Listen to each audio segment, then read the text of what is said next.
Showbiz Fanatics, plano ni Mr.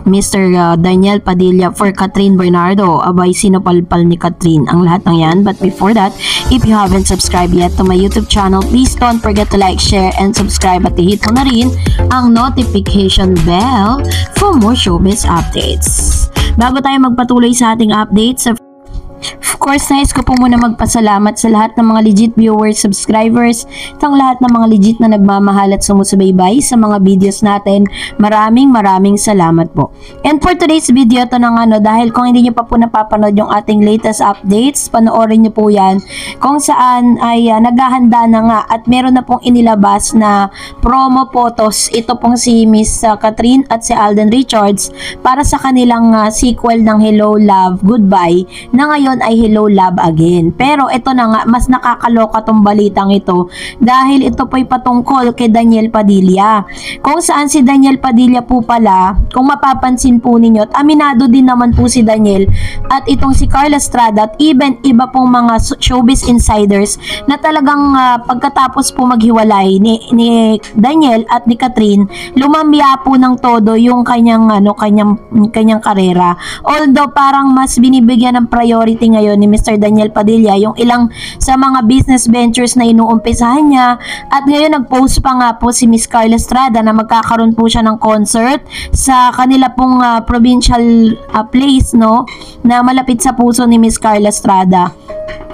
So, yung kanya mga projects para mga minors lang. And then, nagkaroon po ng offer ang ABS-CBN na ididirect sana ni Direk Loren Jogi para kay Daniel Padilla at kay Miss Catherine Bernardo. No, nagkaroon na po ng meeting, nagkaroon na po ng pag-uusap between the ABS-CBN. Kinausap po sila separately, si Mr. Daniel Padilla. Syempre, pumayag po siya. Of course, malaking opportunity po yun. At the same time, inamin po ng isang direktor ng ABS-CBN at producer na malaki po ang offer ng producer, at malaki po ang offer para sa talent fee ng mga actors and actresses.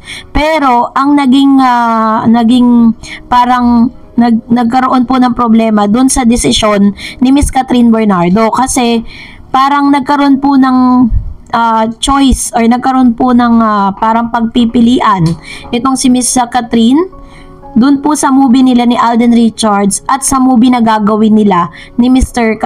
Daniel Padilla.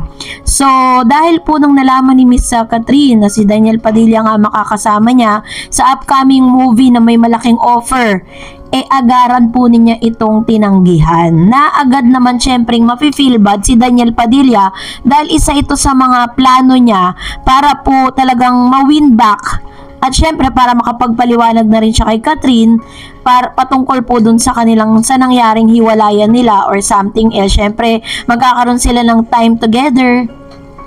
Magkakaroon sila ng time na magkausap at magkasama sa isang set, pero ito po ay hindi po pinayagan ni Catherine dahil base po sa source ay si Catherine mismo ang umiwas at si Catherine mismo ang humadlang dun sa plano po ng ABS-CBN para sa Katniel.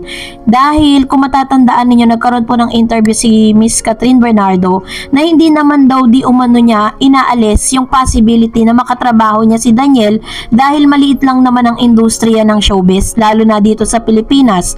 Pero sinabi niya na hindi pa sa ngayon. So, naiintindihan naman natin kung ano yung naging desisyon ni Miss Catherine dahil syempre, sabi nga ng ilang mga commentators na nag-comment po patungkol sa issue na yan, nagkaroon po ng tinatawag na mental trauma itong si Miss Catherine na parang hindi pa siya ready to work with Daniel Padilla dahil po dun sa trauma na inabot niya at dun sa proseso na pinagdaanan niya para lang malagpasan niya yung heartbreaks po nila. Kasi hindi naman natin pwedeng ilang, 'di ba? Kumbaga parang hindi natin pwedeng i-invalidate yung naging healing process na meron si Miss Catherine Bernardo ngayon. Pero kapansin-pansin din kay Catherine na sobrang, kumbaga parang it's between Daniel and Alden Richards. And Catherine, is choosing Alden Richards over Daniel kasi parang mas freely dito makakapag-work siya ng maayos dahil hindi niya kailangang itago yung nararamdaman niya kasi sometimes ganun, 'di ba? Parang sabi nga, pag ang sugat daw gumaling na at tinamaan, mananariwa ulit yun. So, ganun siguro yung proseso na sinasabi ni Miss Catherine Bernardo ngayon. Kaya mas pinili niya si Alden Richards na makasama sa movie. Kasi nagulat na lang tayo, biglaan na lang talagang in-announce ng GMA at ABS-CBN na magkakaroon sila ng collaboration movie eh. And ayun pala yung totoong dahilan kung bakit parang pinorsu. 'Di ba ang usapan pa nga parang isasabak po sila sa Metro Manila Film Festival. That's the big news na lumabas. Pero this time, parang napaaga. Hindi binigyan ni Catherine Bernardo ng chance itong si Daniel Padilla na makapasok dun sa schedule na meron po sila. So, medyo masaklap nga naman yun sa part ni Daniel Padilla.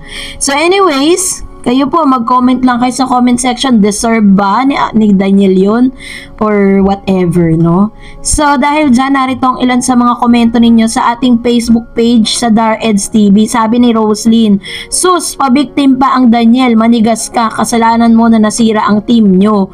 Di naman nagkamali at nagkulong sa'yo si Kat. Tama, it takes two to tango para pinuno mo si Kat at sinaktan. Pinuno mo si Kat. Kala mo kasi dahil mahal ka niya, palagi ka nang unawain at patatawarin. Tears effect, inggit lang yan. Ingat, inggit lang yan at hindi sakit kasi dati ka naka-move on. Kaya huwag kang umasta na nasasaktan. Yan. So, ito po yung kanyang komento. No? Medyo masasakit talaga yung mga binitawan niyang salita. Sabi ni Marilyn Avery, blockbuster movie na naman, much awaited movie in Philippines. Bagay na bagay sila. Gawa din dapat si Daniel ng movie na may bagong love team para magkaalaman na kung sino talaga ang nagdala sa love team ng Katniel dati. Yan, totoo po yan. Pero si Catherine kasi marami na rin siyang napatunayan that they can make movie na wala po si Daniel, 'di ba? Ang dami niya po mga blockbuster movie na nagawa and yung katatapos lang na A Very Good Girl.